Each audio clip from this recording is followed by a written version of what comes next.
नमस्कार दोस्तों, आशा करता हूं कि आप सभी स्वस्थ, खुश और सकारात्मक ऊर्जा से भरपूर होंगे। हमारे चैनल पर आपका स्वागत है। हम आपके लिए मनोरंजन, ज्ञान और प्रेरणा से भरपूर वीडियो लेकर आते हैं। अगर आपको हमारी वीडियो पसंद आती है तो कृपया लाइक करें।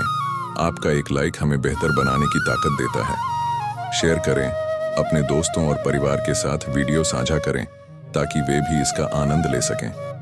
सब्सक्राइब करें, हमारे चैनल को सब्सक्राइब करें और घंटी बेल का बटन दबाना न भूलें ताकि आप हमारी नई वीडियो को मिस न करें। हमें सपोर्ट करें, आपका प्यार और समर्थन ही हमारी असली ताकत है। आपके सुझाव और प्रतिक्रिया हमारे लिए बेहद कीमती हैं। हमें कमेंट में बताएं कि आपको वीडियो कैसी लगी और आप आगे किस तरह की सामग्री देखना चाहते हैं। हमारा साथ दें और इस सफर को और भी खूबसूरत बनाएं। तो चलो चलते हैं।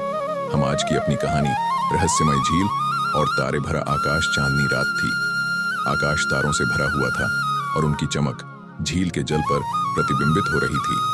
यह झील एक छोटे से गांव सिद्धपुर के किनारे स्थित थी। सिद्धपुर के लोग इस झील को रहस्यमय झील कहते थे।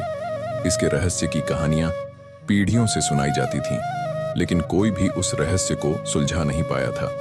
झील के बारे में कहा जाता था कि रात के समय इसमें अजीब सी हलचल होती है। कुछ लोग कहते थे कि उन्होंने झील के ऊपर नीली रोशनी देखी है, तो कुछ का कहना था कि उन्होंने झील के भीतर किसी परछाई को हिलते हुए महसूस किया है। गांव के बड़े बुजुर्गों का मानना था कि यह झील प्राचीन काल में किसी महान आर्षि के तपोवन का हिस्सा थी और उनकी शक्ति आज भी यहाँ विद्यमान है।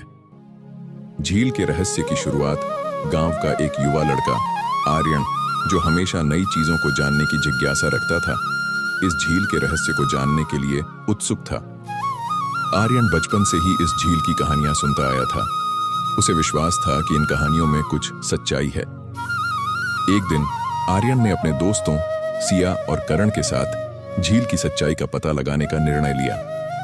उन्होंने योजना बनाई कि वे पूर्णिमा की रात को झील के पास जाकर उसका निरीक्षण करेंगे। झील के पास पहली रात जब रात हुई तो तीनों अपने अपने घरों से चुपचाप निकलकर झील के पास पहुंचे। झील की चमकती सतह पर तारों का प्रतिबिंब ऐसा लग रहा था मानो आकाश और धरती एक हो गए हों। ठंडी हवा और रात की सन्नाटे में झील की लहरें रहस्यमय संगीत सा उत्पन्न कर रही थीं। आर्यन ने धीरे से कहा, यह जगह सच में अलग महसूस होती है। क्या तुम्हें भी कुछ अजीब लग रहा है? सिया ने सिर हिलाया। हाँ, यहाँ की हवा में कुछ ऐसा है जैसे कोई हमें देख रहा हो। करण ने हंसते हुए कहा, शायद यह सिर्फ तुम्हारी कल्पना है, लेकिन चलो देखते हैं कि सच में यहाँ कुछ है या नहीं।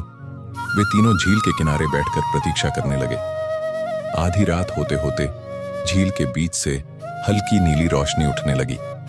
यह रोशनी इतनी रहस्यमय थी कि तीनों को अपनी आंखों पर विश्वास नहीं हुआ। यह क्या है? सिया ने घबराकर पूछा। आर्यन ने धीरे से कहा, यह वही है जिसके बारे में लोग कहते हैं, लेकिन हमें और करीब जाना होगा। झील के भीतर का राज आर्यन ने पास पड़ी एक नाव की ओर इशारा किया। हम उस नाव से झील के बीच तक जाएंगे, वहां से शायद हमें कुछ पता चले। करण ने विरोध किया, क्या तुम पागल हो? यह खतरनाक हो सकता है, हमें वापस जाना चाहिए। लेकिन आर्यन का जिज्ञासु मन रुकने वाला नहीं था। सिया ने भी आर्यन का साथ देने का फैसला किया। करण को भी अंततः उनके साथ आना पड़ा। वे तीनों नाव में बैठकर धीरे धीरे झील के बीच की ओर बढ़ने लगे। जैसे ही वे रोशनी के करीब पहुंचे, उन्हें महसूस हुआ कि झील का पानी ठंडा नहीं बल्कि हल्का गर्म हो रहा है। यह कैसे हो सकता है? सिया ने हैरानी से पूछा। अचानक रोशनी और तेज हो गई और झील के बीच में एक बड़ा गोलाकार द्वार उभर आया। वह द्वार पानी से बना हुआ लग रहा था, लेकिन उसके भीतर का दृश्य किसी दूसरी दुनिया जैसा था।